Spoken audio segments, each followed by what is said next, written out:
কেমন আছেন? কেমন আছেন আপনারা সবাই? অনেকদিন পর অনেকের সাথে দেখা, খুব ভালো লাগছে দেখে। সো আমাদের আজকের কথা বলার বিষয় হলো গিয়ে হার্ডওয়্যার হ্যাকিং সম্পর্কে। আহ, অবশ্যই নিঃসন্দেহে জিনিসটা হয়তো এক্সাইটেড হতে যাচ্ছে আপনাদের অনেকের জন্য। তো আমরা শুরু করি, ঠিক আছে? সো আমার নাম আলমাস জামান। আমি ইনফরমেশন সিকিউরিটি নিয়ে কাজ করি। আমার বেশ কয়েকটি প্রতিষ্ঠানের সাথে আমি জড়িত। তবে আমি স্বাধীন তথ্য নিরাপত্তা গবেষক বলতে বেশি পছন্দ বোধ করি। আমি অ্যাসিস্ট্যান্ট প্রফেসর হিসাবে একটি বিশ্ববিদ্যালয়ে পাঠদান করি। সো এই আর কি। তো আমার সামনে আমার অনেক ছাত্রদের এরকম দেখতে পাচ্ছি। সো আমি ওরা কয়েকদিন পরে হয়তো বা এই স্টেজে আসবে। আমি বনবাজারের মানুষ, আমাকে অনেক জানেন, আমি ফটোগ্রাফি করি, ওয়াইল্ড লাইফ। সো ওইদিকে চলে যাবো হয়তো বা। So thank you. আমাদের আজকের যে বিষয়টি হার্ডওয়্যার হ্যাকিং।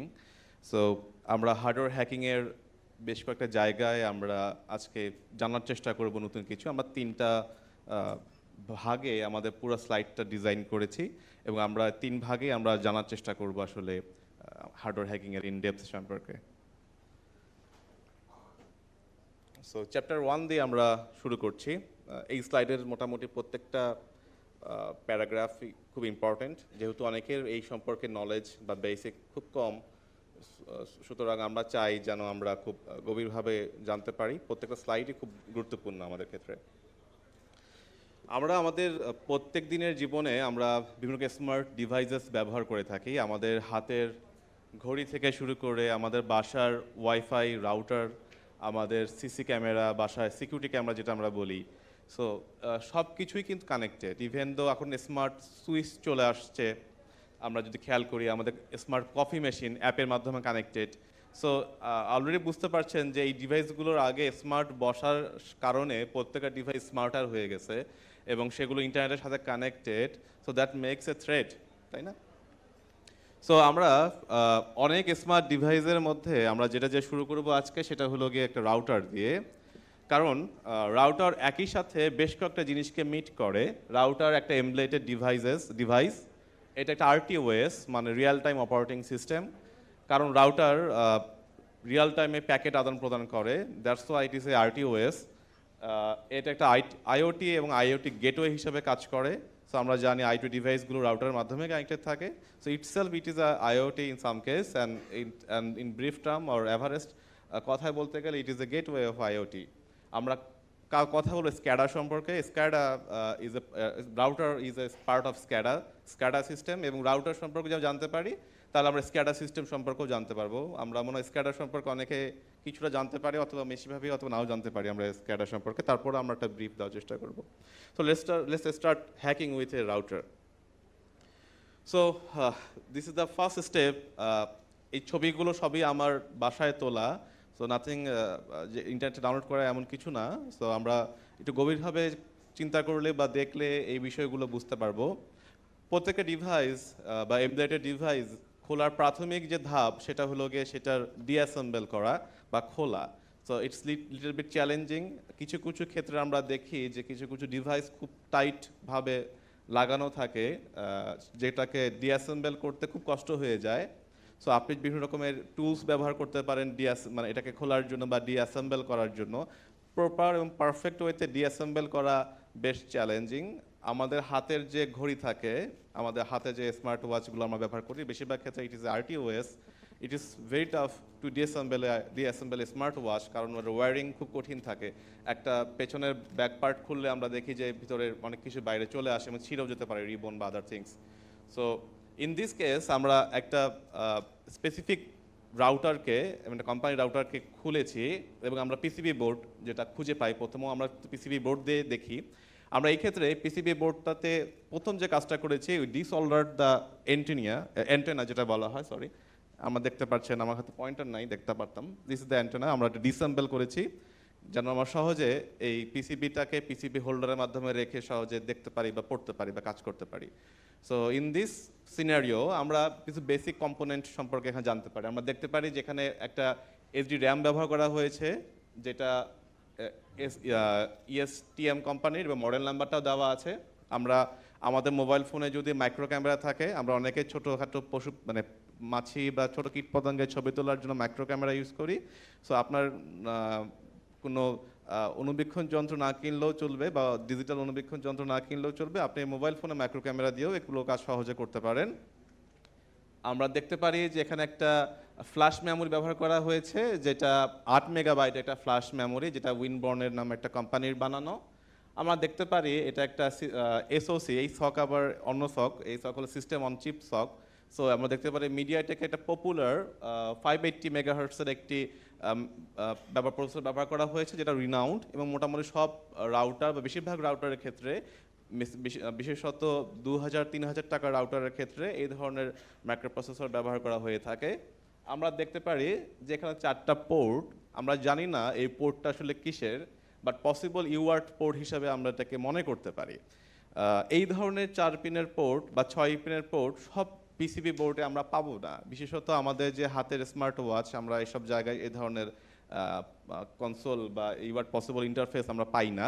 সো আমরা একটু গভীরভাবে যদি এটা আলোচনা করার চেষ্টা করি, আমরা সেক্ষেত্রে যেটা করি, যদি পোর্ট না থাকে আমরা যেটা করতে পারি, অসিলোস্কোপসের মাধ্যমে আমরা এটা দেখতে পারি, আমরা লজিক অ্যানালাইজার ব্যবহার করতে পারি, অথবা খুব চিপ একটা মাল্টিমিটারও আমরা ম্যানেজ করতে পারি। অসিলোস্কোপের ক্ষেত্রে দাম 30,000 টাকার মতো পড়ে, সেক্ষেত্রে ডিজিটাল অসিলোস্কোপ পাওয়া যায় 10,000 টাকা বা এর আশেপাশে দাম হতে পারে।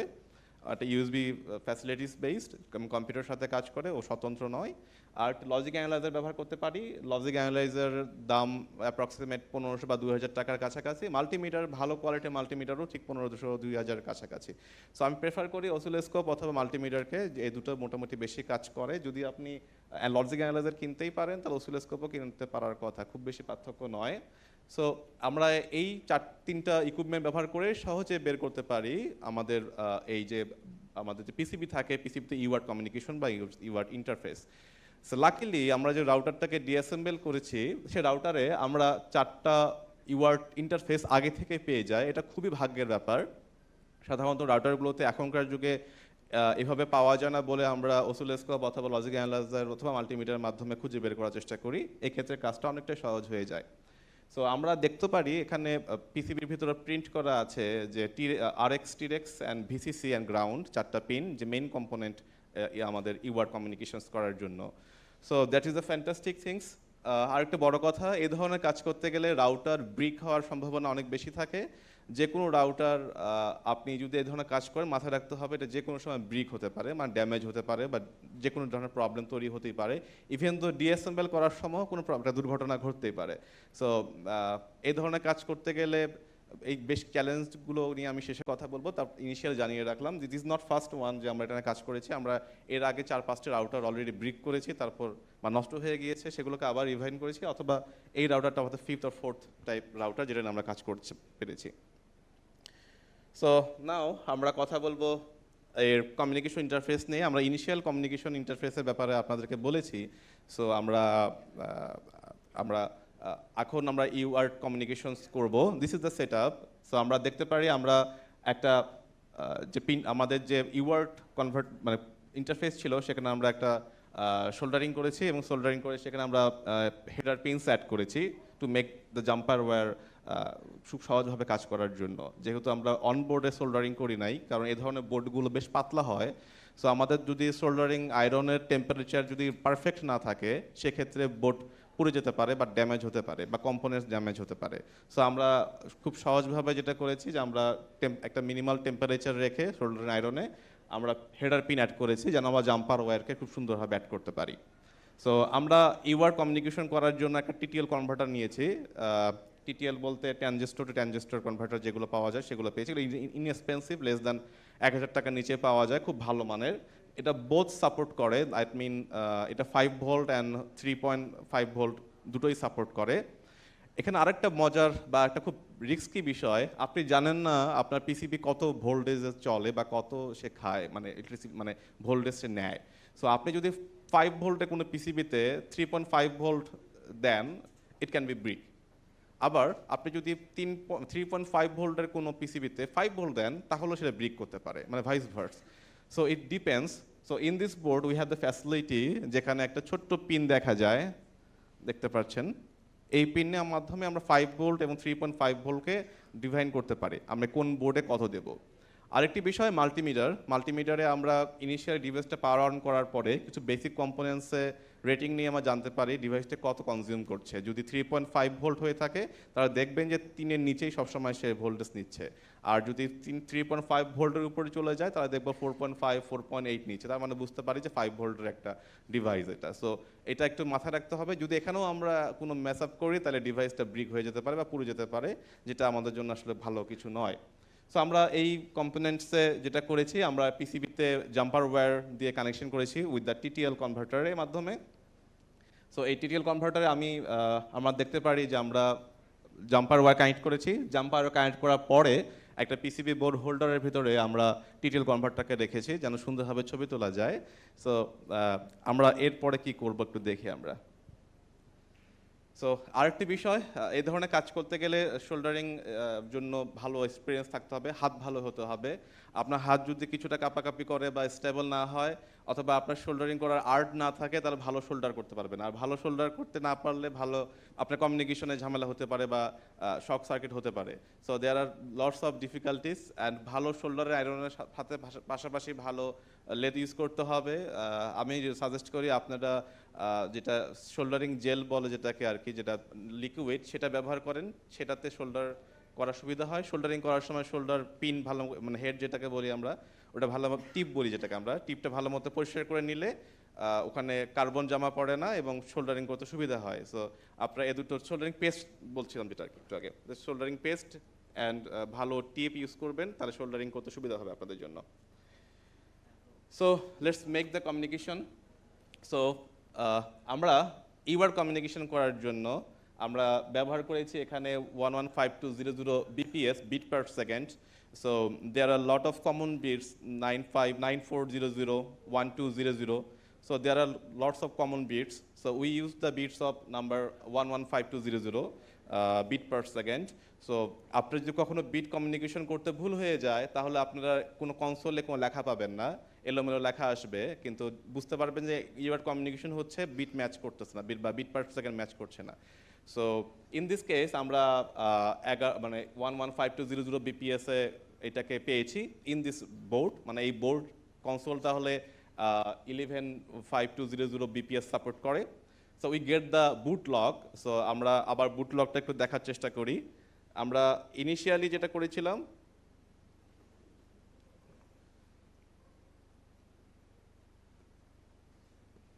সো আমরা পাওয়ার অন করেছি ডিভাইসের, it's a 12 volt power, and 12 volt power দেওয়ার পর আমরা দেখতে পারি ইটস এ বুট লগ, যে রাউটার যখন বুট হচ্ছে ব্যাক এন্ডে আসলে কি হচ্ছে, we can see the logs as well.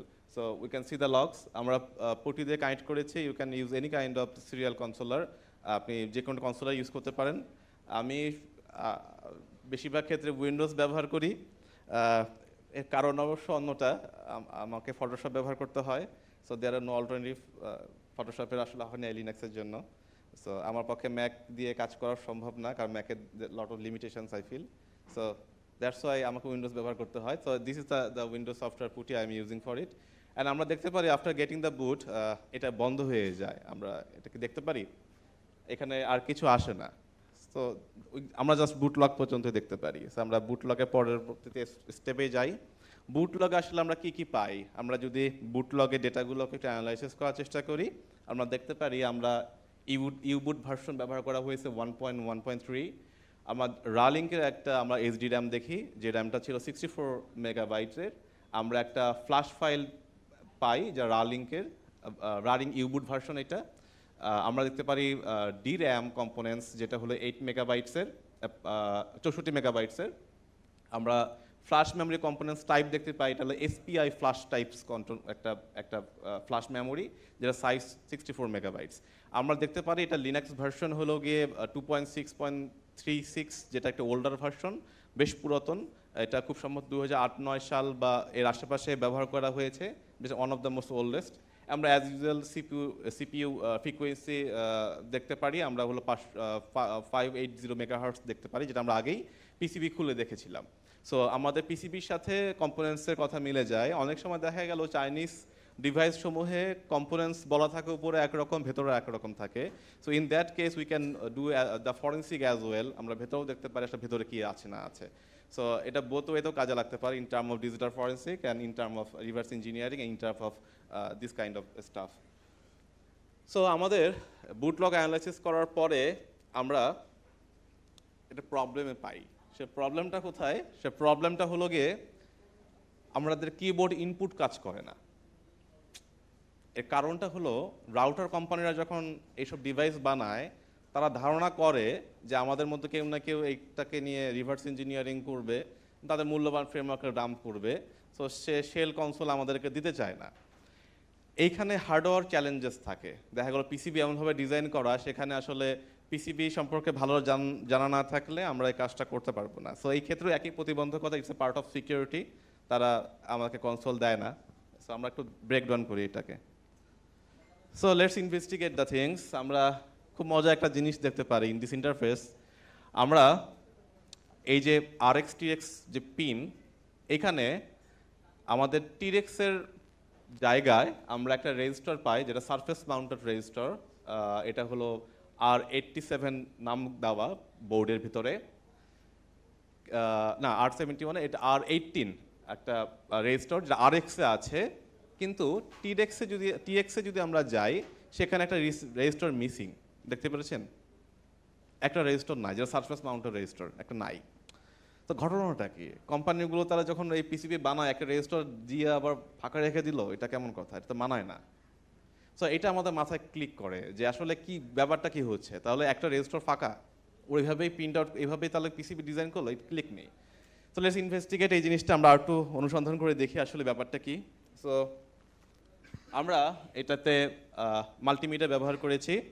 So আমরা যখন মাল্টিমিটার লাগাই, সো আমরা দেখতে পারি it's A 1 kilo ohm register, and এটা সারফেস মাউন্টেড আগে বলেছিলাম, এবং এটা খুব ছোট, ডিসোল্ডারিং করা এটা খুব টাফ বিষয়, কিন্তু আমরা খুব সুন্দরভাবে ডিসোল্ডার করতে পেরেছি, এবং ফাইনালি দেখতে পাচ্ছি আমরা কালপিটটাকে, দিস ইজ দ্য কালপিট, ওকে আমরা ধরে নিয়ে এসেছি।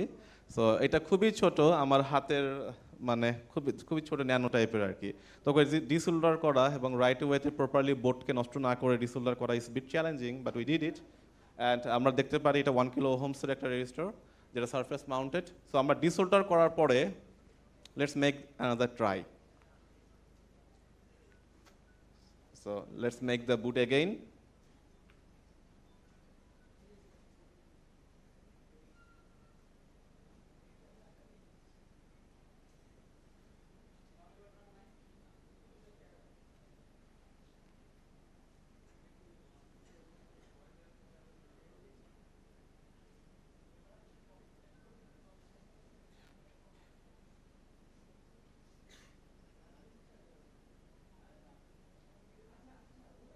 ওকে, the boot is end. Let's see আমরা কি কনসোলটা পাই কিনা, এখানে এসে কনসোলটা পাই কিনা আমরা একটু খেয়াল করি। Let's see.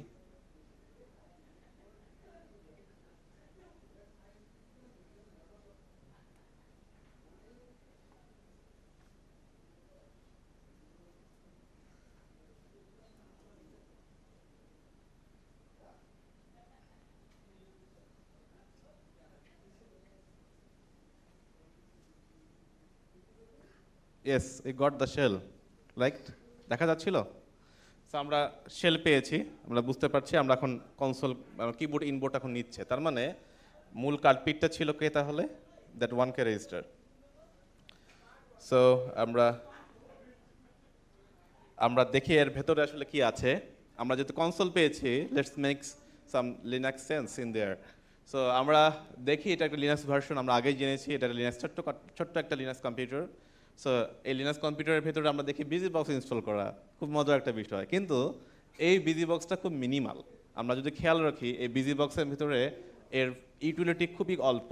আমরা দেখি যে ইউটিলিটির ভিতরে আমরা সিপি কমেন্ট পাই, ইকো পাই, অ্যান্ড IF কনফিগ পাই, বিকজ রাউটার ফায়ারওয়াল ব্যবহার করতে চায়। সো রাউটার মতো আপনার আইপি কনফিগ পাই আমরা, আইপি টেবিলস আমরা পাই এখানে।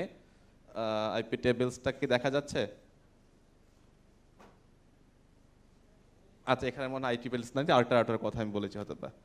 সো আমরা এই ধরনের ইউটিলিটিসগুলো পাই আমরা এখানে। আরও একটা মজার বিষয়, আমরা দুটো আরও মজার জিনিস পাই আমরা এখানে।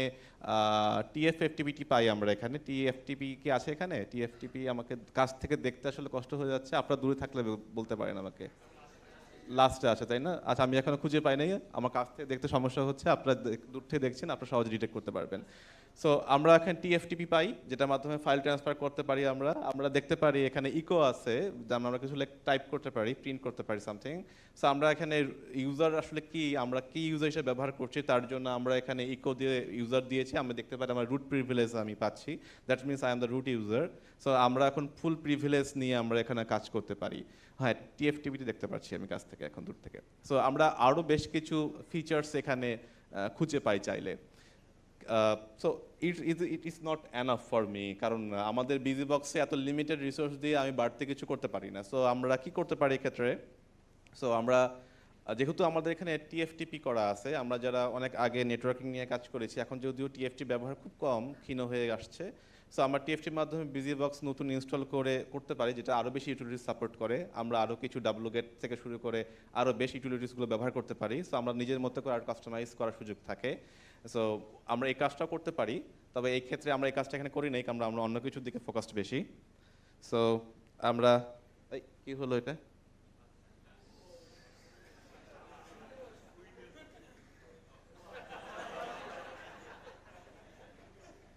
এটা তো ম্যাক, এটা তো এটা আসার কথা না। So I'm just kidding. So chapter 2. So this is chapter 2. So chapter 2 তে আমরা আর একটু ডেপে যাব যে আসলে কি করা যায়। আমরা মনে আছে কিছুক্ষণ আগে আমরা একটা ফ্ল্যাশ মেমোরি নিয়ে কথা বলেছিলাম, যে একটা 8 মেগাবাইটের একটা ফ্ল্যাশ চিপ আমরা পাই। এই ফ্ল্যাশ চিপ যেটা উইনব্রনের, এটা বেশ পপুলার একটা চিপ ফ্ল্যাশ মেমোরি, যেটা এসপিআই ইন্টারফেস সাপোর্ট করে। এই একই চিপ আমাদের আর্লি 2000 এবং তার পরের সময়গুলো 2005, 9, 8 এই সালগুলোতে আমাদের যে কম্পিউটার আমরা ব্যবহার করতাম, ডেস্কটপ কম্পিউটার, তাতে মাদারবোর্ডে ব্যবহার করা হতো। আমাদের কম্পিউটারের সে সকল কম্পিউটারের মাদারবোর্ডে যে বায়োস ফ্রেমওয়ার্ক থাকতো, তার মূলত এই চিপগুলোতে থাকতো। One of the most common chip, যেটা সবথেকে বেশি ব্যবহার করা হয়েছে। এখনকার যুগেও মোটামুটি 3-4 হাজার টাকার দামে যে রাউটারগুলো পাওয়া যায়, মানে 1000 থেকে 3-4 হাজার টাকার রাউটারগুলো, সেগুলোতেও এই এই ফ্ল্যাশ মেমোরিটা ব্যবহার করা হয়। It is the one of the most renowned flash chip. এটার প্রাইস বাজার মূল্য 200 টাকা আশেপাশে হয়। So it's near about that. So আমরা এটাকে পড়তে চাই, কিন্তু ওর তো আসলে কোনো মেমোরি কার্ড সিস্টেম না, ওকে কেমনে পড়বো আমরা? So that is the challenge, one of the challenge. So there is a programmer or tools kit, যেটা এসপিআই ইন্টারফেসের সাথে কথা বলতে পারে, যোগাযোগ করতে পারে। সো আমরা একটা প্রোগ্রামারকে হায়ার করতে পারি বা কিনতে পারি। এই ধরনের প্রোগ্রামারের দাম 1000 টাকার নিচে বা আশেপাশে হতে পারে। সো আমি প্রাইসগুলো বলার চেষ্টা করছি, তাহলে আপনারা রিলেট করতে পারবেন যে আসলে কোথায় কোথায় খরচটা হয় বা কি করা যেতে পারে। কিন্তু আমরা তো আসলে একটা বড় টিমফোনিক্সের মতো প্রোগ্রামে আসছি, আমরা এই 500 টাকা জিনিস দিয়ে কাজ করব না। কি করব? We choose the hardest one. কারণ ওই সময় আমার পকেটে 500 টাকা দিয়ে কিনে 2 দিন ওয়েট করার কোনো মানেই দাঁড়ায় না, কারণ আমি তখন পুরো বস্তুর এর ভিতর ডুবে আছি। তো আমাকে ওই অর্ডার দিলে 2 দিন পর আমাকে দেবে, আবার দারাজকে অর্ডার দিলে ও 2 দিন পর আমাকে কি এনে দিবে তারও কোনো গ্যারান্টি নাই। সো আমরা একটা কঠিন ডিসিশন নিয়ে নেই। সেই ডিসিশনটা হলো, আমরা রাসবেরি পাই 0 একটা বাসায় আমার ছিল, অনেক পুরাতন মডেল। সো আমরা ভার্সন 1 এই মডেলটাকে ব্যবহার করতে চাই। এটা আমার খুব কাছের বন্ধু এই রাসবেরি পাইটা, কারণ অনেক দুষ্টামি এটাতে করা হয়েছে। সো আমরা এই রাসবেরি পাইটাকে ব্যবহার করতে চাই। এখন সমস্যা হলো রাসবেরি পাই 0 ডাব্লিউ এর শোল্ডার কোনো পিন আগে থেকে করা থাকে না। সো আমরা যেটা করেছি, ফার্স্ট অফ অল আমরা এই যে 40 পিনস জিপিআইও থাকে, সো আমরা 40 পিন জিপিআইওতে শোল্ডারিং, আমাদের যে পিন হেডার থাকে, আমরা পিন হেডার শোল্ডার করেছি। এটা খুবই আরেকটা কঠিন বিষয়, কারণ রাসবেরি পাইয়ের বোর্ড আরও বেশি পাতলা এবং খুব, এটা 5 মিলিমিটার্সের মতো আর কি, যতটুকু আমি জানি। সো খুবই ছোট বোর্ড আর কি। সো এই বোর্ডে শোল্ডারিং করা এবং 40টা পিন লাগানো বেশ কঠিন বিষয়, কারণ আমার যদি শোল্ডার আয়রন একটু হিট বেশি থাকে তাহলে বোর্ড ফেটে যেতে পারে, এবং শোল্ডারে আর একবার বোর্ড ফেটে গেলে ওটা করে কাজ করা যায়, কিন্তু ওইটার ওই আগের পারফরমেন্স আর পাওয়া যায় না। So it be challenging. So আমরা খুব সুন্দরভাবে আলহামদুলিল্লাহ এই 40 পিন জিপিআইও যে পিন হেডার থাকে সেটাকে আমরা শোল্ডার করেছি। সো আমরা খুব কমপ্লেক্স মেথডে চলে গেছি এখন। এখন আর সহজ বিষয় বাজার থেকে নিয়ে নিতে করা যাইতো, কিন্তু আমরা এখন কঠিন জায়গায় চলে আসছি। আমরা এই যে ফ্ল্যাশ মেমোরি, এই ফ্ল্যাশ মেমোরির যে পিন আউট সেটা ইন্টারনেট থেকে বের করেছি। সো প্রত্যেকটা ফ্ল্যাশ মেমোরির পিন আউট ইন্টারনেটে দেওয়া থাকে, যেটা ডাটাশিট বলা হয়। তো সেখান থেকেও পাওয়া যেতে পারে। সো আমরা কালেক্ট করেছি সামহাও এটা পিডিএফ থেকে, চাইনিজ পিডিএফ থেকে, যে ওর আসলে এই যে 8টা পিন আসলে কোনটার কি কাজ। এবং আমরা রাসবেরি পাই 0W পিন আউট আগে থেকেই জানি। It's common pin out, it not only for raspberry pi 0W, it's for every raspberry pi. So it's a common pin out, it's a 40 pin out. So আমরা এই pin আউটটাকে আমরা assign করেছি in this structure. আমরা যেখানে দেখতে পারি CS গিয়েছে 24 পোর্টে, আমাদের গ্রাউন্ড গেছে হলো গিয়ে 3টায়, ডাব্লুপি এবং হলো গিয়ে ভিসিসি, এবং 3টা ভিসিসি লাইন আমাদের এখানে গিয়েছে।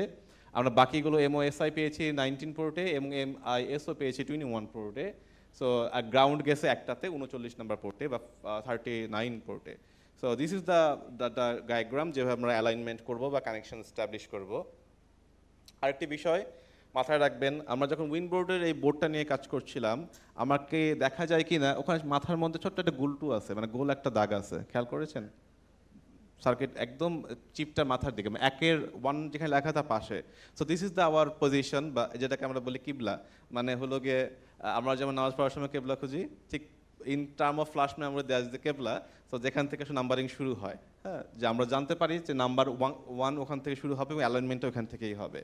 আমরা যখন আমরা যদি বোর্ডটাকেও হাতে নিয়ে দেখি, এই ফ্ল্যাশ মেমোরিটাকেও আমরা দেখতে পারি যে ওখানেও একটা ফুটা আছে ছোট্ট একটা। তো সেখান থেকে আমরা অ্যালাইনমেন্ট করতে পারি এসে কোথায় বসবে এটাকে, right? So let's think about the another way. So আমরা যেটা করেছি, so we make this stuff, it's a very noisy stuff I believe. So we make the console, আমরা একটা জাম্পার ওয়্যার দিয়ে কানেকশন করেছি। আমরা একটা জিনিস অ্যাড করেছি, সেটা হলো গিয়ে প্রোগ্রামিং ক্লিপ। এটা 200 টাকা 300 টাকা করে পাওয়া যায়, that's the programming clip. And the other stuff is the Raspberry Pi where we are connecting the board. So this is the everything, the setup. এই সেটআপে বেশ কিছু চ্যালেঞ্জেস রয়েছে। যদি আমরা ওয়্যারিং ভুল করি, ক্যাবেলিং করতে ভুল করি, কারণ 8টা ক্যাবেল। সো আমরা যদি ক্যাবেলিং করতে ভুল করি, দেয়ার আর হাই চান্স যে এটাকে ব্রিক করে ফেলতে পারে যে কোনো সময়, বিকজ আমরা সরাসরি ফ্ল্যাশের সাথে কথা বলছি without any kind of security. So there are possibilities যে শক সার্কিট হতে পারে, ওভারলোড হতে পারে, কোনো কারণে যদি ওভারলোড হয়ে যায় it will be brick. Raspberry Pi কোনো কারণে মালফাংশন করলে এটা ব্রিক করতে পারে। So there are tons of way. আরেকটা ডিফিকাল্টি যেটা না বললেই না, যেটা আমি প্রচুর হ্যাসেল ফেস করি, এই যে আমার হাতের পাশে যে ক্লিপটা দেখা যাচ্ছে, এই ক্লিপটাকে একদম রাইট ওয়েতে 8টা পিনে যেন ঠিকমতো বসে, এটা মেক শিওর করা। বুঝতে পেরেছি আমরা? ইট ইজ ভেরি টাফ, কারণ এত ছোট পিন এবং এত ছোট ওর কানেক্টেডগুলো, আমরা যদি একটু ডানে বামে করে বসি তাহলে কানেকশন হয় না। এবং একবারে যদি কারো কানেকশন হয়, এটা একটা মানে মানে সৌভাগ্যের মতো বিষয়। আমরা যেমন বিজয় সরণি একবারে পার হতে পারলে নিজেকে ধন্য মনে করি, ঠিক ব্যাপারটা অনেকটা এইরকমই। এই ক্ষেত্রে আমরা ঠিক একই কাজই করব। So this is the one of the most challenging part, যেখানে আমরা এই কানেকশনসটা করব। আমরা এই চ্যালেঞ্জিং থেকে বের হওয়ার জন্য আরেকটা কাজও করতে পারি, আমরা মাইক্রো শোল্ডারিং করতে পারি এখানে। সো আমরা ক্লিপের উপর ডিপেন্ডেন্সি যেন না থাকে, মাইক্রো শোল্ডারিং করে আমরা এই কাজটা সেরে ফেলতে পারি। In term of micro soldering এখানেও কিছু ডিফিকাল্টিস থাকবে। আমরা অবশ্যই বড় কোনো জাম্পার ওয়্যারকে কানেক্ট করতে চাবো না। এই ধরনের জাম্পার ওয়্যার যেগুলো আমরা দেখছি, সেটা এখানে কোনোভাবে শোল্ডার করার চেষ্টা আমরা করব না। রেদার দ্যান আমরা যদি ছোট মানে চিকন যে ক্যাবেলগুলো, মানে ক্যাবেল তো না, ঠিক ওয়্যারগুলো পাওয়া যায়, যেটাকে আমরা ইনসুলেশন ওয়্যার বলি। সো আমরা যে ইনসুলেটেড ওয়্যার দিয়ে কাজটা করার চেষ্টা করি, it will be more easier.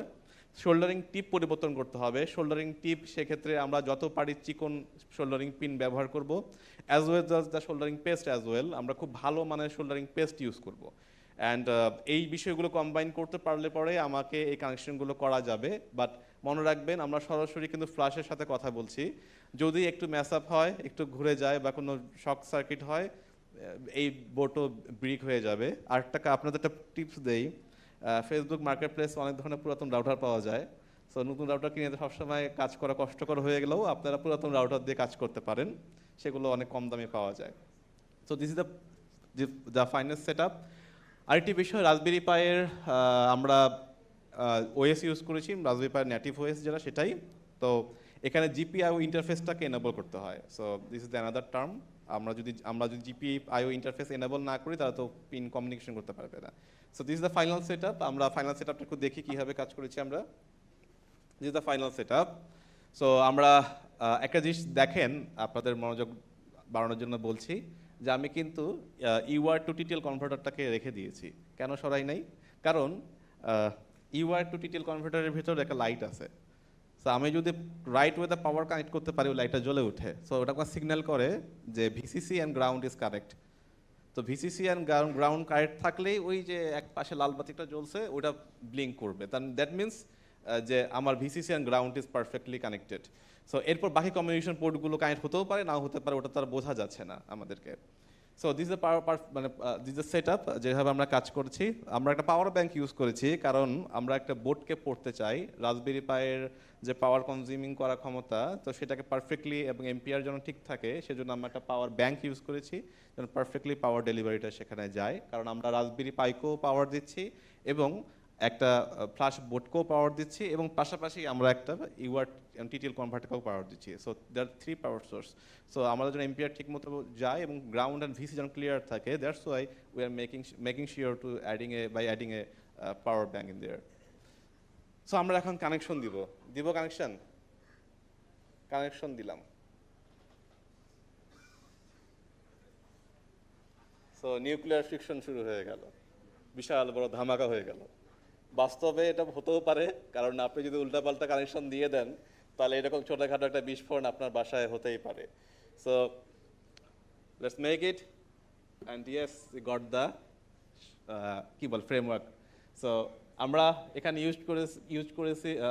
ব্যবহার করেছি ফ্ল্যাশরম, একটা টুলস কিট। সো আমরা দেখতে পারি যে এইখানে ফ্ল্যাশরমটা ব্যবহার করার জন্য আমরা রিড কমান্ড দিয়েছি ফ্ল্যাশরম -r and dump.bin the binary files আমরা ডাম্প করতে পারি, আমরা .img দিয়েও ডাম্প করতে পারি। সো ইন দিস সিনারিও এই স্ক্রিনটা একবারে পাওয়া খুব কঠিন। আরেকটি বিষয়, আমরা এখানে এসপিআই স্পিড যেটা ছিল সেটা 8000 ব্যবহার করেছি। সো এটা মেক শিওর করতে হবে কোন ফ্ল্যাশটি কত বাজ স্পিডে কাজ করতে পারে। Got it? সো আমরা যদি এই ফ্ল্যাশ রেটিং স্পিডটাও ভুল করি কাজ করবে না। So that's another challenge. So এই ফ্ল্যাশরুমের ডেটাশিট থেকে আমরা জানতে পেরেছি যে এটার স্পিড হলো গিয়ে 8000। সো আমরা 8000 এসপিআই স্পিডে এটাকে রিড করার চেষ্টা করেছি। সো আমরা ফাইনালি এটাকে রিড করতে পেরেছি। সো এই স্ক্রিনটা যত সহজে আমি আপনাকে দেখাচ্ছি, এর আগের স্ক্রিনগুলো দেখলে আপনারা হয়তো হতাশ হয়ে যেতেন, কারণ প্রতিদিনই প্রায় 15-20 বার করে চেষ্টা করা হতো কানেক্ট করার জন্য। হয় পিসিবি বোর্ড কানেকশন পায় না, আবার দেখা গেল কোনো পিন আউটে ঝামেলা হয়েছে, কোনো পিন পাচ্ছে না, সবই ঠিক আছে, পাওয়ারের সমস্যা করতেছে। So lots of problem in there. So অনেক কষ্টের পরে এই স্ক্রিনটা পাওয়ার পরে যে শান্তিটা লাগে, মানে এটা অন্যরকম তৃপ্তি। এটা আসলে ফুডাফিকেও হার মানিয়ে ফেলবে আর কি। সো আমরা দেখতে পারি আমরা 8 মেগাবাইটসের একটা ফ্ল্যাশরুমকে সুন্দরভাবে আমরা ডাম্প করতে পেরেছি without any kind of third party programmer.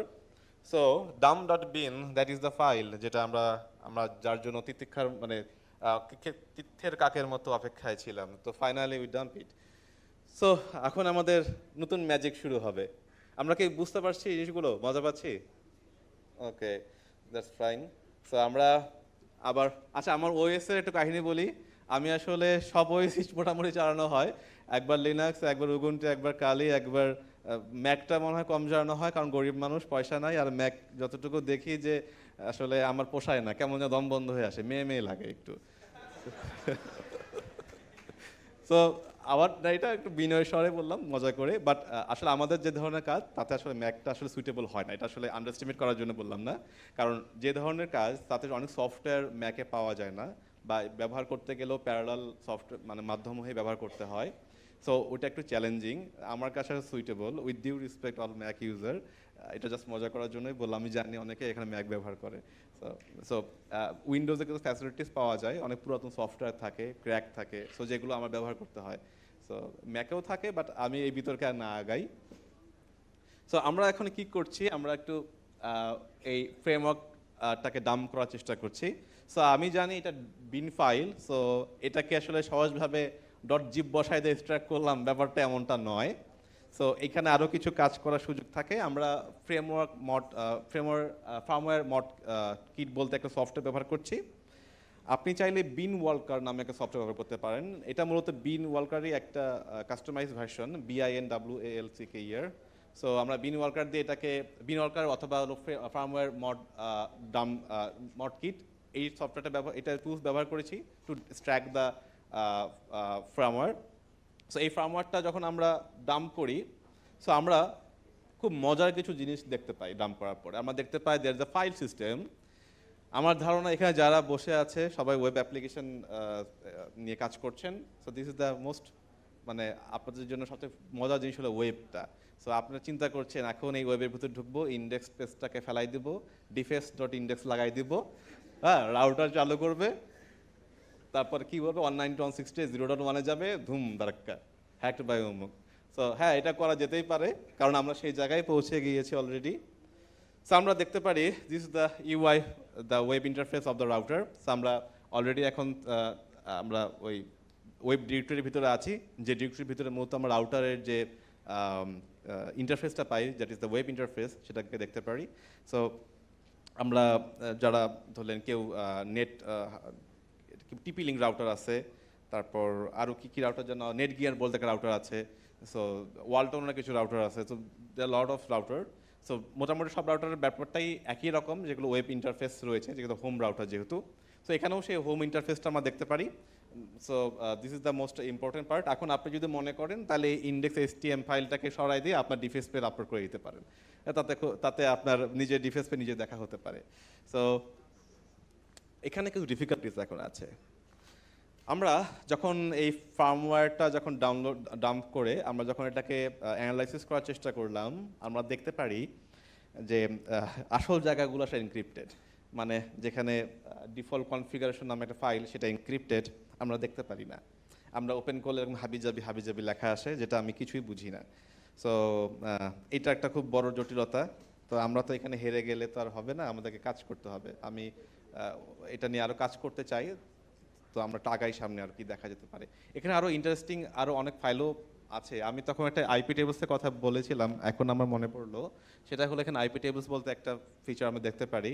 এটা মূলত আইপি টেবিল, রাউটার যেটাকে ফায়ারওয়াল হিসেবে ব্যবহার করে, so through the web UI. So let's disassemble the system.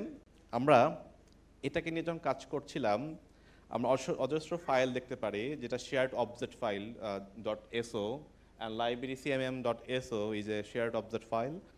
আমরা এটাকে এসিআর টুলে ওপেন করি, মানে reverse engineering software reverse engineering tools open করি, সেটা যে কোনো কিছু হতে পারে। তো আমরা একটা সফটওয়্যার টুলস ইউজ করেছি এরকম রিভার্স ইঞ্জিনিয়ারিং করার জন্য। সো এই শেয়ার্ড লাইব্রেরি, মানে এই যে শেয়ার্ড অবজেক্টস যেটা আছে, আমরা সবগুলোতে কাজ করেছি, সবগুলো জায়গাতে হিট করার চেষ্টা করেছি রাউটারের ভিতর কী আছে, কীভাবে সে কাজ করে। সো আমরা একটা পয়েন্টে এসে দেখি যে একটু আগে যে স্লাইডে দেখাচ্ছিলাম যে যেটা এনক্রিপ্টেড, সেটা হচ্ছে ডিফল্ট config.xml ফাইল, যেটা এনক্রিপ্টেড। সো আমাদের মনে হয়েছে যে এর ভিতরে কিছু একটা আছে। তা আমরা যখন ডিফল্ট configure.xml ফাইলটাকে পুরো ফ্রেমওয়ার্কে ডিঅ্যাসেম্বল করার পর অ্যাজ এ স্ট্রিং হিসাবে সার্চ করেছি, তখন আমরা মূলত LIB কমন cmm.so বা শেয়ার্ড অবজেক্ট ফাইলটা পাই। দ্যাটস ওয়াই আমাদের এই শেয়ার্ড অবজেক্ট ফাইলটাকে নিয়ে আমাদের ইন্টারেস্টটা গ্রো করেছে, এবং শুধুমাত্র এই ফাইলটাকে নিয়েই আমরা কাজ করার চেষ্টা করছি এখানে। সো আমরা in term of this disassemble process আমরা যেটা পাই সেটা হলো গিয়ে আমরা পার্টিকুলার একটা সিকোয়েন্সে গিয়ে একটা DES একটা অ্যালগোরিদম দেখতে পারি। Possibly this is the fact, যার কারণে আমার যে XML ফাইলটা আমরা পাচ্ছি সেটা এনক্রিপ্টেড, আমরা দেখতে পাচ্ছি না। সো ইন দিস সিনারিও আমরা কি করতে পারি তাহলে? সো মাথায় তো অনেক কিছু কাজ করছে। সো আমরা যদি এই পুরো লজিকটাকে অ্যানালাইসিস করার চেষ্টা করি, আমরা দেখতে পারি it's 8-bit DES algorithm based কি, যেটা রাউটার ব্যবহার করে two file encrypt and D-encrypt. আচ্ছা, DES ফাইল যেহেতু ব্যবহার করে, সেটাকে আমরা কি কোনো বাইপাস করতে পারি? সো আমরা যদি এটাকে খেয়াল করার চেষ্টা করি যে আমার এখানে যে কয়েকটা কন্ডিশনস আছে, আমরা দেখতে পারি যে সে একটা 8 বিটের একটা মূলত এনক্রিপশন কি র্যান্ডম কি নিয়ে কাজ করছে। সো আমরা কি কোনো র্যান্ডম কি নিয়ে কাজ করতে পারি? সো আমাদের মাথায় জিনিসটা প্রথমে ক্লিক করে। সো আমরা কি করি, আমরা একটা ওপেন এসএসএল ইনস্টল করি আমাদের লোকাল কম্পিউটারে, and to manage the DES key, so and the magic is here. So after implementing a 8 bits DAC key, so we can de-encrypt the whole XML file as well. So আমরা দেখতে পারি রাউটারের default কনফিগারেশনের ভেতরে আমরা খুব precious একটা password pi, that is admin and admin. So it is a default password, but as well we can de-encrypt the whole entire XML now. So আমরা এখন আরও ডিপ ডিগ করতে পারি। এটা যদি অন্য কেউ নামে রাখতো তখনও আমরা এটা বের করতে পারতাম। সো আবারও চলে আসলো ডিজিটাল ফরেন্সিকের বিষয়ে। In term of digital forensic, this is the one of the most important part.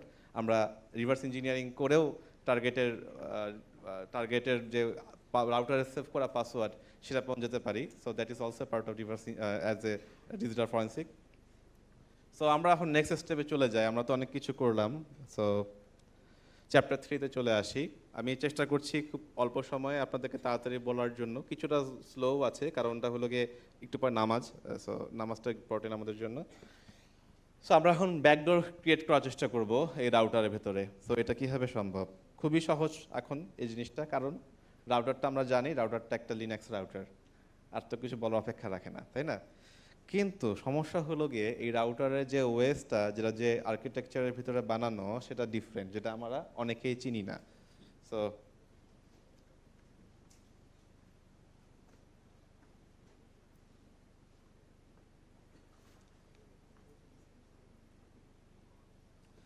আমরা দেখতে পারি যে রাউটার, আচ্ছা হ্যাঁ, সো আমরা দেখতে পারি রাউটারটা মূলত এমআইপিএস আর্কিটেকচারের উপরে বানানো, এবং এর যে ফাইল সিস্টেম সেটাও এমআইপিএস এর উপরে তৈরি করা।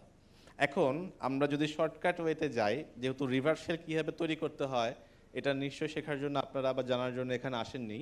সো আমরা ওটাকে স্কিপ করি, গুগল বা চ্যাটজিপিটির উপরে ছেড়ে দিতে পারি। সো আমরা যদি ইন্টারনেট সার্চ করি এমআইপিএস রিভার্স শেল, আমরা অনেকগুলো রিপোজিটরিজ বা ব্লগ বা পোস্ট বা আর্টিকেল পাই, যেখান থেকে এই ইন্টেলিজেন্সটা হারভেস্ট করা যেতে পারে বা আমরা বানাতে পারি, রিভার্স শেল তৈরি করতে পারি from the open source. So আমরা এই ক্ষেত্রে যে এর মধ্যে কোনো একটা রিভার্স শেলকে আমরা ব্যবহার করছি। আপনারা চাইলে মেটাএক্সপ্লয়েটেরও রিভার্স শেল এমআইপিএস এর রয়েছে, সেটাও ব্যবহার করতে পারেন। সো এই ক্ষেত্রে আমরা সেটাই ব্যবহার করছি। সো আমরা যে ব্যাকডোরটা ক্রিয়েট করেছি যার নাম হলো l-backdoor। সো আমরা এই l-backdoorটাকে আমরা একটা নির্দিষ্ট ডিরেক্টরিতে রেখেছি।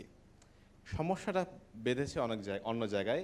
আমরা কিন্তু আরেকটা বড় বিষয়, এই ব্যাকডোরটাকে এক্সিকিউশন পারমিশন দেওয়া হয়েছে। এক্সিকিউশন পারমিশন না দিলে তো সে এক্সিকিউট করতে পারবে না।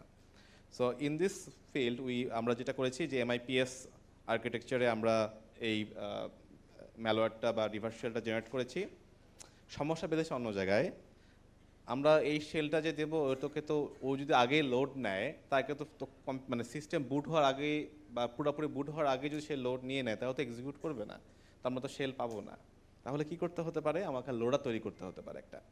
বিকজ লোডারকে আমি যদি বলি যে তুমি বুট যখন প্রসেস রান হবে তুমি তখন রান হবা, এবং তুমি আফটার 30 সেকেন্ড তুমি এক্সিকিউট করবা কাকে? l-backdoorকে। দ্যাট মেক সেন্স, তাই না? সো আমরা কি করেছি, আমরা রাউটার মোটামুটি চালু করতে 30 সেকেন্ডের মধ্যে হয়ে যায়। সো ডিউরিং দিস ওয়ে আমরা আরসিএসে ইন বুট প্রসেসে আমরা মূলত ওকে অ্যাড করেছি অ্যাজ এ লাইন। আমরা বলেছি যে তুমি ইউজার বিনের ভিতর থেকে loader.sh কে রান করবা, এবং loader.sh কে বলেছি তুমি l-backdoor-কে রান করবা 30 সেকেন্ড পরে। দিস ইজ দ্য স্ট্রাকচার যেটা আমরা পারসিস্টেন্ট করতে চাই জিনিসটাকে। সো ইন দিস সিনারিও আমরা ইন দিস বুটলগ যে আরসিএসে যেটা লিখেছি সেটা মাঝামাঝি লেখার চেষ্টা করলে ভালো হয় একেবারে শেষে দেওয়ার থেকে, সেটা তো আমার এখানে কাজ করেছে। So after this we are going to recompile the whole framework. So আমরা আবার একই সফটওয়্যার ব্যবহার করছি, ফার্মওয়্যার মড কিট ব্যবহার করছি আমরা। সো আমরা আবার ফ্রেমটাকে রিবিল্ড করার চেষ্টা করছি যেভাবে এটি পেয়েছি আমরা। ঠিক এই পর্যায়ে আমরা এখন একটা ম্যালিশিয়াস ফার্মওয়্যার তৈরি করতে পেরেছি। দ্যাট ইজ দ্য মোস্ট কি বলে এটাকে প্রিভিলেজড আইটেম। এখন আমরা যদি রাউটারের এই ফার্মওয়্যারটা ইন্টারনেটে আপলোড করি, গিটে আপলোড করি, অথবা সিমিলার টাইপের কিছু ডোমেইন কিনে যে waltonrouter.com, কারণ ওয়ালটন রাউটার আলাদা কোনো ফার্মওয়্যার নাই বা ওরা দেয় না as far I know. So এরকম কোনো ডোমেনের ভেতরে যদি এটা রাউটার দিয়ে দেই, তাহলে প্রত্যেকটা রাউটারের ভেতরে আমার ব্যাকডোর থাকবে। মজা না? মজা তো। সো আমরা আগে কি করতাম জানেন? আগে ম্যালওয়্যার বা এপিটি বা এ ধরনের জিনিসকে সরাসরি দিতাম না। তা আমরা একটু ঘুরায় পেঁচায় দিতাম। একটা গল্প বলি, যেহেতু সময় মনে হয় এখনো আছে। আমরা একটু ঘুরায় পেঁচায় দিতাম কীভাবে জানেন? আমরা কাস্টম উইন্ডোজ বানাইতাম, আইওএস ফাইল, এবং এক্সেপশন লিস্টে ফায়ারওয়ালে আগে থেকে বলা থাকতো যে এই ফাইলকে স্ক্যান করবে না। তো মানুষজন ধুমায় আইওএস ফাইল ডাউনলোড করার পরে সে পুরো কম্পিউটার স্ক্যান করতো, কারণ আমি যেহেতু এক্সেপশন লিস্টে আমাকে তো স্ক্যান করতো না, তো কম্পিউটারকে দেখাইতো secure. So this is the way how we get manage near about thousands computer. So এটা অনেক ওল্ড স্কুল গেম আমাদের, লাস্ট অনেক আগে করেছিলাম, মনে পড়লো। এবং এতটাই তখন কানেকশনস আমরা পেতাম, এভরিডে 300-400 করে ইউজ কম্পিউটারে আমাদের C2-তে অ্যাড হতো। So golden memories. এবং মানুষ তখন কম জানতো, কারণ মানুষ এটা ধরতে পারতো না যে কাস্টম আইওএসও ফাইল সেটার ভিতরে ভূত থাকতে পারে, কারণ malware is pre-build in that. তো আমরা আরেকটা মজা পাইতাম, কারণ ওটা অনেক দিন স্থায়ী থাকতো। That's a very very long time apt. আমরা এমনও হয়েছে আমরা 3.5 বছর পর্যন্ত পেয়েছি। পরবর্তীতে ওই সার্ভারটাকে আর রিনিউ আমি করি নাই পরবর্তীতে। তো যেহেতু আইপির স্ট্যাটিক ছিল, তখন এত বেশি ডাইনামিক সিস্টেম আমার মাথায় ছিল না। সো অনেক আগের কথা, জাস্ট শেয়ার করে রাখলাম। সো এখন আমরা কি করতে পারি? আমরা বলতে পারি যে এই ম্যালিশিয়াস রমটাকে আমরা, ফার্মওয়্যারটাকে আমরা বিভিন্ন ওয়েতে কাজ করাতে পারি। Now there are two options in this scenario, that is writing the firmware again to the SPI flash memory. আমরা অলরেডি সেখানে কিছুক্ষণ আগে আমরা রিড করেছিলাম, এখন আমরা আর এর জায়গায় ডাব্লিউ দিব, তাহলে রিড জায়গায় রাইট হবে। আমরা আবার সেটাকে রাইট করতে পারি। এখানে একটা চ্যালেঞ্জ রয়েছে, যেহেতু ফুল অ্যালোকেটেড স্পেস হলো গিয়ে মানে আনপার্টিশনড স্পেস হলো 8 মেগাবাইটসের। সো আমাকে 8 মেগাবাইটসের একটা সমমানে একটা ইমেজ তৈরি করে তারপর তার ভিতরে এটাকে পুশ করে করতে হবে, আনলেস এটা রাইট হবে না। আরেকটি বিষয়, আমরা সরাসরি আমাদের যে রাউটার থাকবে তার ইউআই এর ভিতরে গিয়ে ফার্মওয়্যার আপডেটের ভিতরে দিতে পারি। খুব সহজ বিষয়। তা আপনার বন্ধুরা দেখেন, আপনার বন্ধু যদি আপনার বাসায় থাকে এবং সে যদি জানে রাউটারের কনসোল হলো অ্যাডমিন, তাহলে সে কিন্তু ম্যালিশিয়াস ফার্মওয়্যার আপলোড করতে পারবে। That is the persistent threat. And if we get the better version of the BusyBox, you can do the MITM as well, or you can install the SSL strip as well. You can sniff the all traffic as well. So there are a lot of possibilities in there. So you can also make some another steps like some sniffer. So আমরা এই কাজের পাশাপাশি আরো কিছু কাজ আমরা করি। আমরা লো বাজেটে ফ্লিপার জিরো বানাই, ধরলেন 1000 টাকা 1200 টাকার মধ্যে। That is we use the common board, that is CC1101. This is one of the most common module, and we use a very common Arduino Pico. So খুব অল্প টাকার মধ্যে হয়ে যায়, আপনারা ট্রাই করতে পারেন। সো আমরা চাইলে ক্যান্ডেস্টাল ডিভাইসও ব্যবহার করতে পারি রাউটারের ভিতরে এখন, to make it more robust and more surveillance করার জন্য। আমরা রাউটারের ভিতরে আরও দুষ্টামি কিছু তৈরি করতে পারি। আমরা অ্যাজ এ ভিপেন হিসাবে রাউটারটাকে ব্যবহার করতে পারি। সো আমি অকাজ করলে যেন অন্য মানুষের দোষ হয়, সেটাও করতে পারি আমরা। সো দেখা গেল আমার সামনে তারেক সিদ্দিকী ভাই বসে আছেন, তো ওনাকে বললাম যে ভাই I bought a new router for you. তো উনি নিয়ে গেল খুশিতে বাসায়। তারপর দেখা গেল আমি রাশিয়াকে একটা মেল দিলাম পুতিন খেপে গিয়ে দেখলো আইপি তারেক সিদ্দিকী ভাইয়ের, তো যুদ্ধ শুরু হয়ে যেতে পারে। সো এই ধরনের দুষ্টামি করা যেতে পারে। It depends on you, how you have the privilege, but আপনি এখন কীভাবে করতে চান সেটা আপনার উপরে। So this is the our way how we think about the hardware. Is that game over? Not yet. আরও আছে। Now let's talk about the SCADA. The SCADA system is much more deeper than আমাদের যে প্রেজেন্টেশনের মধ্যে দিয়ে গেলাম। আমাদের রূপপুর থেকে শুরু করে বড় বড় পাওয়ার স্টেশন সবখানে SCADA ব্যবহার করা হয়, এবং SCADA is a very big computing system with the logical equipments. So আগে অ্যানালগ বা লজিক বেস স্ক্যাডা ব্যবহার করা হতো, এখন ডিজিটাল স্ক্যাডা চলে আসছে, বাট ডিজিটাল স্ক্যাডাও কিন্তু এই ধরনের আইও ডিভাইস কানেক্টেড। এখন আগে যেমন অ্যানালগ লজিক বোর্ড ব্যবহার করা হতো, এখন ডিজিটাল লজিক বোর্ড চলে আসছে। তার ভিতরেও একই রকম একটা প্রসেসর থাকে, এসপিআই ফ্ল্যাশ মেমোরি থাকে, আদার স্টাফ থাকে। তো আপনারা বুঝতেই পারছেন, সেখান থেকেও আমরা একই ধরনের দুষ্টামি চাইলে করতে পারি বা চেষ্টা করতে পারি। এখন স্ক্যাডার অ্যাক্সেস কি রূপপুরের অথরিটি আমাকে দেবে কি না, দ্যাট ইজ দ্য ম্যাটার। আরেকটি বিষয়, স্ক্যাডা বা এই ধরনের সিস্টেম বা হার্ডওয়্যার হ্যাকিং কেন ইম্পর্টেন্ট, এটা একটু মনে হয় বলা প্রয়োজন।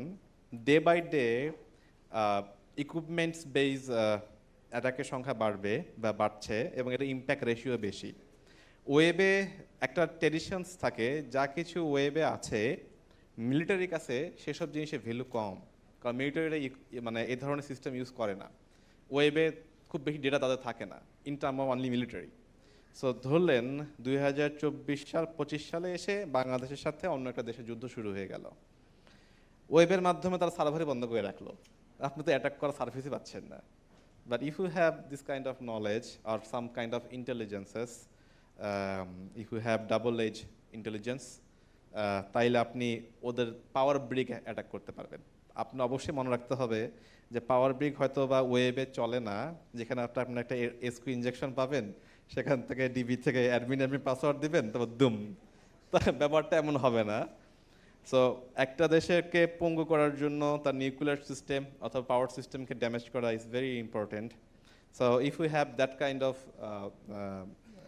RTOS and IoT based hacking methodologies, so আমরা তখন সেক্ষেত্রে এটাকে করতে পারবো, অফেন্সিভে কাজ করতে পারবো, as well as intelligence collect করতে পারবো। দেখেন, বাংলাদেশের গুরুত্বপূর্ণ বিষয়, যেমন মেট্রো রেল চলে একটা RTOS এর মাধ্যমে, কারণ রিয়েল টাইম আমরা টিকিট কাটে, রিয়েল টাইমে সব কিছু চলে, that is RTOS। So metro নেটের রিয়েল টাইম সিস্টেম হ্যাক করতে গেলে আপনি তার ওয়েব ইউআই ঠিকানাও পাচ্ছেন না, সো তখনও আপনাকে কিন্তু ঘুরে ফিরে এইখানেই আসতে হবে। So hardware hacking is kind of bit challenging, বারবারই বলছি, অনেক কিছুর উপর ডিপেন্ডেন্ট। আমি আবার এটা এমনটা নয় যে আমি আপনাকে ভয় দেখাচ্ছি একা একা শিখবো বলে, তাও না। ব্যাপারটা হলো গিয়ে এর চ্যালেঞ্জগুলো সম্পর্কে আমার জানা, কারণ আমি বেশ অনেক বছর যাবতই কাজ করছি। দিস দ্য ফার্স্ট কনফারেন্স আর সামিট আমি এটার উপর কথা বলছি। এর আগের কনফারেন্সটা আমার কেউ আপনারা ছিলেন সুডো পডকাস্টে? সো টিমফোনিক্স পডকাস্টে কি ছিলেন কি, জিরো ডে নিয়ে কথা বলা হয়েছিল মনে হয়। সো আমি প্রচুর পরিমাণে কৌতূহলপূর্ণ মানুষ, আমার কৌতূহলের মাত্রা সাংঘাতিক রকমের। আমার কৌতূহল আমাকে খুব টানে। সো আমি web to system to API সবখানেই আমার মোটামুটি কাজ করা হয়।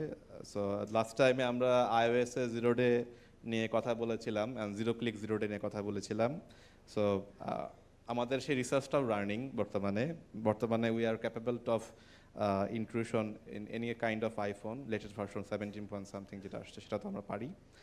এটা বিনয়ের সাথে বলছি, জিনিসটা বলতে বা উচ্চারণ করতে বেশ গ্র্যাভিটি প্রয়োজন, এবং এর সাথে সন্দেহ ব্যাপারটাও থাকতে পারে আপনাদের মাঝে, খুব স্বাভাবিক। But we are privileged and we are brave enough to say that we are doing it. So that's our privilege. So in term of zero day,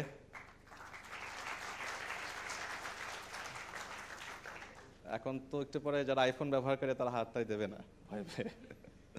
So we are also working in the field of browser explorations and as a আমাদের ব্রাউজারের স্যান্ডবক্সকেপ থেকে শুরু করে আমরা লাস্টে একটা টিমফোনিক্সের একটা মনে হয় সামিট, সর্বশেষ যে সামিট ছিল স্ট্রিং অফ ইলিউশনস, সেখানে একটা ভেক্টর নিয়ে আলোচনা করেছিলাম, পাশাপাশি এটাও দেখিয়েছিলাম যে ব্রাউজার স্যান্ডবক্স স্কেপিং বা SBX করা। সো ওটা নিয়ে হয়তো সামনে কোনো কথা আপনাদের সাথে বলবো, but today we are discussing only the hardware. So আপনাদের সামনে এখন থেকে যা কিছু পাবেন, মোবাইল মোবাইল তো আসলে বড় জিনিস, ছোটোখাটো যা কিছু পাবেন নিজেরা ট্রাই করবেন, না হলে আমাকে পাঠিয়ে দিবেন, আমার খুব উপকার হবে এতে, কারণ উই নিড রিসোর্সেস। সো আমরা একটু কথা বলি এখন হার্ডওয়্যার হ্যাকিংয়ের ডিফিকাল্টিসগুলো সম্পর্কে। কেন আমি এত হার্ডওয়্যার হ্যাকিংয়ের ডিফিকাল্টিসগুলো সম্পর্কে বলছি? বাংলাদেশে হার্ডওয়্যার হ্যাকিংয়ের বা এ ধরনের কাজ করার স্কোপ এখনও তৈরি হয় নাই। আমরা জানি এখনও আমাদের ওয়েবের উপরেই ভালো মার্কেট নাই, এখন পর্যন্ত তৈরি হয়নি। সফটওয়্যার কোম্পানিগুলোতে ডেভেলপার থাকলেও খুব কালে ভদ্রে একজন দুইজন কিউআই বা কিউসি বা এরকম থাকে, কি অডিট টেস্টার থাকে, কিন্তু সাইবার সিকিউরিটি বা অ্যাপসেকের উপরে এখনও আমরা খুব বেশি জোর না। সো সেখানে হার্ডওয়্যার হ্যাকিং তো একটা স্বপ্নের মতো বিষয়, কিন্তু হার্ডওয়্যার হ্যাকিংয়ে করতে গেলে বেশ কিছু ঝামেলা বা বিষয়ে আপনাকে যেতে হবে, ল্যাব বেস কাজ।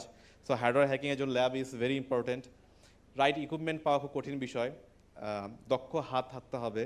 আপনার হাত যদি কাঁপে, হাত যদি নড়ে, আপনি শোল্ডারিং করতে পারবেন না। কম্পোনেন্টস সম্পর্কে খুব পারফেক্ট আইডিয়া থাকতে হবে। ইকুইপমেন্টস যেমন অসিলোস্কোপ বা লজিক অ্যানালাইজার দাম বেশ বেশি এবং এগুলো ব্যবহার খুব বেশি না, বাসায় ফেলে রাখতে হবে। সো আপনাকে ওই মেন্টালিটি রাখতে হবে যে আমি কিনে ফেলায় রাখবো। এবং আপনার রিসোর্স খুবই অল্প, খুব কম রিসোর্স। আপনি কোথায় পাবেন এত রাউটার ট্রাই করার জন্য? That's a question. আপনার শখের ঘড়ি কি আপনি শুধুমাত্র আর্নিংয়ের জন্য নষ্ট করে ফেলবেন? সেটাও তো মানানসই কথা না। আবার আপনার ওই গুলিস্তানে চোরাই মার্কেট থেকে ফোন কেনাও তো বিপজ্জনক বা ঘড়ি কেনাও বিপজ্জনক। তো দেয়ার লট অফ চ্যালেঞ্জেস। হেলথ কন্ডিশনের ব্যাপার থাকে, যেমন শোল্ডারিং করতে গেলে লেদের গন্ধ বা স্মোকে ঝামেলা হতে পারে, অ্যালার্জি থাকে অনেকের, এটাও একটা প্রবলেম। হাত কাঁপা একটা খুব বড় সমস্যা আমাদের দেশে, ভালো মতো শোল্ডারিং ধরাও একটা বড় বিষয়। মেডিসিন ডক্টর এবং সার্জিক্যাল ডক্টরের পার্থক্য আমরা জানি। সো সার্জিক্যাল ডক্টর যেভাবে সুনিপুণভাবে সেলাই করেন, ঠিক সোল্ডারিং আয়রনও আমাকে ওভাবে ধরতে হবে। মনে রাখবেন যে পিসিবি হলো গিয়ে আপনার গার্লফ্রেন্ড, আর সোল্ডারিং আয়রন হলো গিয়ে ফুল, তাহলে কম্বিনেশনটা জমবে, না হলে জমা খুব কঠিন। So this is the fact of reverse engineering, hardware hacking and other stuff. আমরা মোটামুটি শেষের দিকে চলে আসছি। আমি একটু তাড়াহুড়া করছি বিকজ অফ এই জিনিসটা মনোযোগ রাখাটা কঠিন, এবং আমরা অলরেডি দুটো প্রেজেন্টেশন হয়ে আসছেন। আমি দীর্ঘ করলে আপনাদের জন্য খুব একটা বোধগম্য হবে না। সো আমাদের একটা বিষয় কনসার্ন ছিল, বাংলাদেশে এটা বলা উচিত যে বাংলাদেশে একটা কোম্পানি আছে যেমন অ্যানালিটিকা ল্যাব, যারা এই ধরনের সিমিলার কাজ করে আসছে, হার্ডওয়্যার এবং রিভার্স ইঞ্জিনিয়ারিং বা জিরো ডে অ্যাকুইজিশনের উপর কাজ করছে। জাস্ট ফর ইউর ইনফরমেশন, এটার নাম অ্যানালিটিকা ল্যাব। সো আমরা একটা কোশ্চেন আনসারে চলে যাই, কারণ কোশ্চেন আনসারে বেশি ফোকাস করার প্রয়োজন, তাতে আমি আপনার সাথে কানেক্ট করতে পারবো। সো আমরা এখন কোশ্চেন আনসার দিকে চলে যাই। আচ্ছা, প্রশ্ন করার আগে বলেন, কে কে কিছুই বোঝেন নাই? এমন কেউ আছেন? 1 2 3 4 5, নিচে কেউ নেই, উপরে। আমার এই জিনিসের শুধু একটু জিস্ট শুনছি, সেটাই 2.5 ঘন্টা। আচ্ছা, প্রশ্নতে চলে যায়, আমরা বেশি সময় নেব না, নামাজের ব্রেক দিয়ে দেব। প্রশ্ন শেষ হওয়ার পর আমরা নামাজের ব্রেকের পর ঠিক 2:30টার সময় শুরু করব নেক্সট সেশন।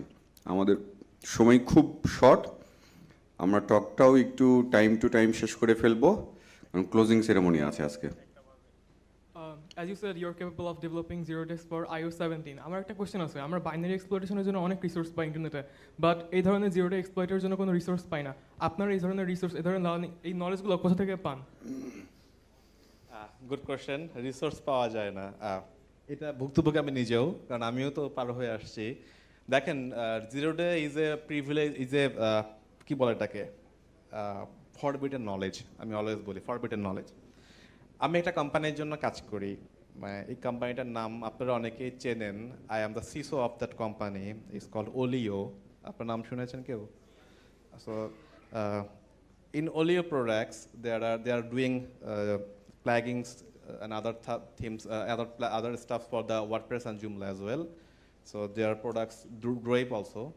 So দেখেন, এই কোম্পানিতে আমি সিসো হিসাবে জয়েন করার পরে there are near about 60+ vulnerabilities in priority list, vulnerability priority list-এ আমরা যদি খেয়াল করি, যেগুলো CVSS স্কোর অলরেডি 8-এর উপরে অ্যাকর্ডিং টু CVSS 3.0 রেটিং অনুযায়ী। সো 9 10 এবং ACL বাইপাস আর সি সব অনেকে ছিল। এখন আমি যদি এই কোম্পানির এই মূল্যবান অ্যাসেট, কারণ এই কোম্পানির প্লাগিংগুলো হাজার হাজার মানুষ ব্যবহার করে, তাই নয় কি, হাজারের বেশি, লাখের উপর ব্যবহার করে। এখন আমি যদি ডিসক্লোজ করি তাহলে তো সেটা হবে না, কারণ that is the forbidden, and আমি ওই কোম্পানির জন্য বাউন্ড টু, কারণ আমি এখন রেসপন্সিবল পারসন। সো আমাকে ওটা বলা যাবে না। সো তবে এটা হারভেস্ট করবেন কীভাবে সেটা সম্পর্কে একটা আইডিয়া দেওয়ার চেষ্টা করতে পারি। You are doing pen testing as well, you are working in the AppSec as well. So আমার থিঙ্কিংটা জাস্ট একটু আলাদা। আপনারা ওয়েবের বা একটা ওয়েবসাইট বা অ্যাপ্লিকেশনের উপর কাজ করেন, আমিও একই কাজ করি, কিন্তু আমি ফোকাস করি ওই প্রোডাক্টটা কতজন মানুষ ব্যবহার করতেছে, based on that. you are giving the same effort only for one person. And আমার চিন্তা করি আমি একই এফোর্ট দিব কিন্তু ওই প্রোডাক্টটা ব্যবহার করা একজন লাখের উপর থাকে। একটা সিম্পল ট্রিক্স।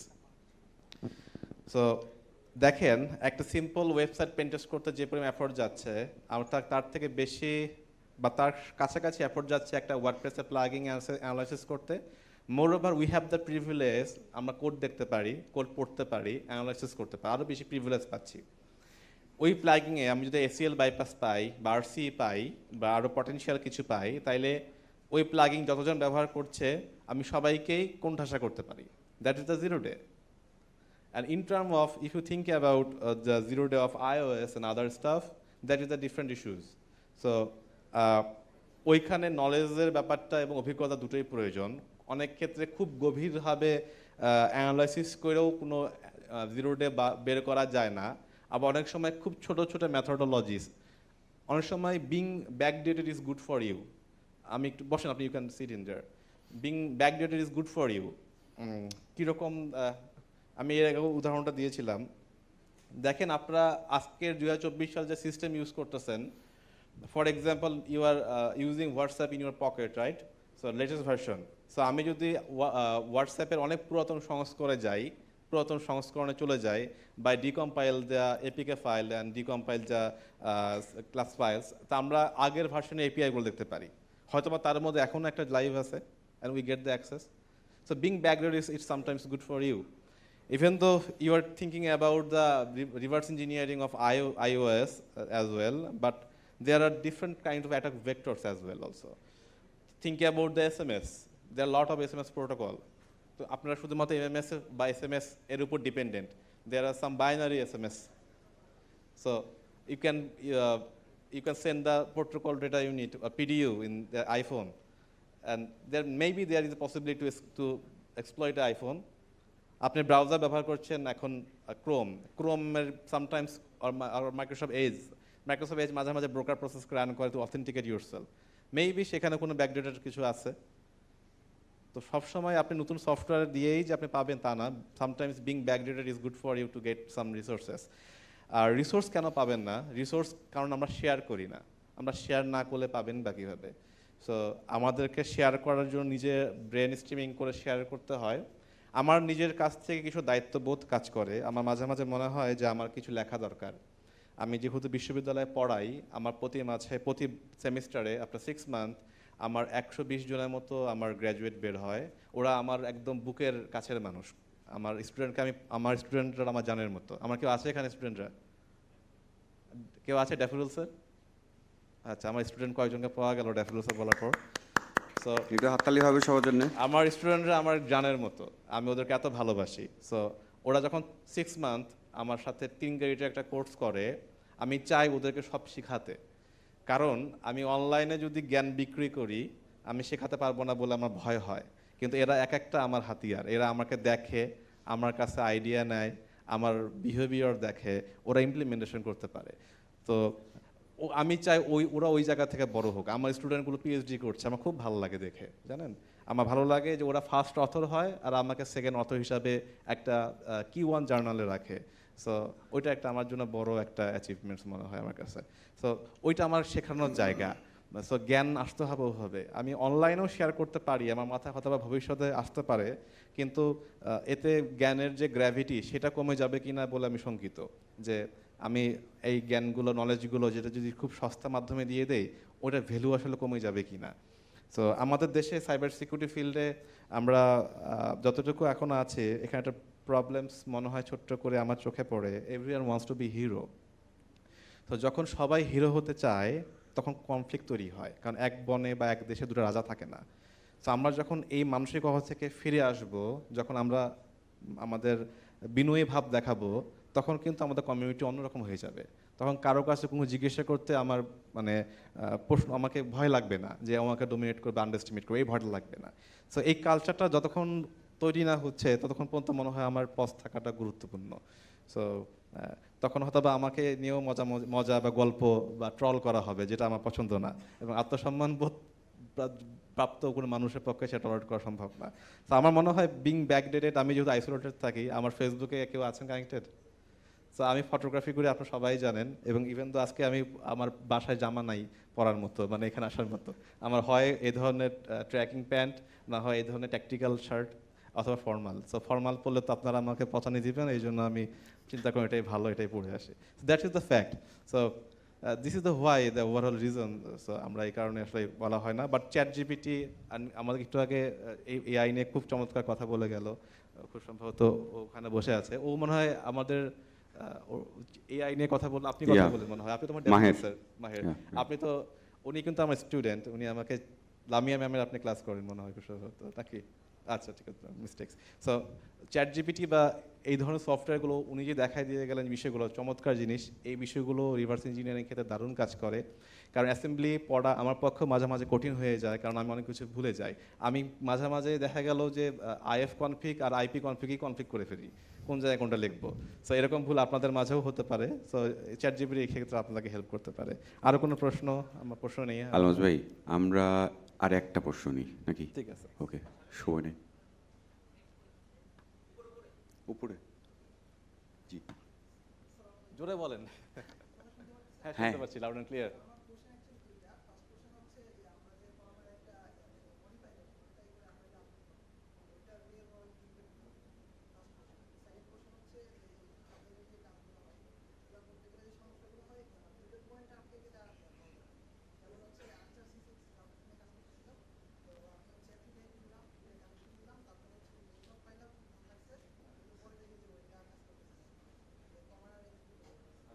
কিবোর্ড কাজ করছে না, রাইট?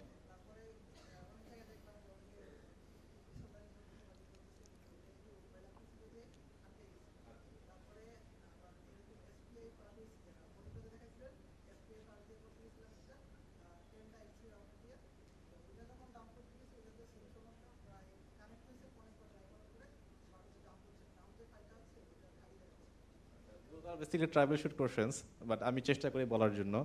প্রথম কোশ্চেনটা ছিল যে ফ্রেমওয়ার্ক আপডেট করে ইম্প্যাক্ট রেশিওটা কোথায় আসতে পারে, বা এটা আসলে এই মেল ফাংশনস বা এপিডি জেনারেট করে কোথায় আসতে পারে।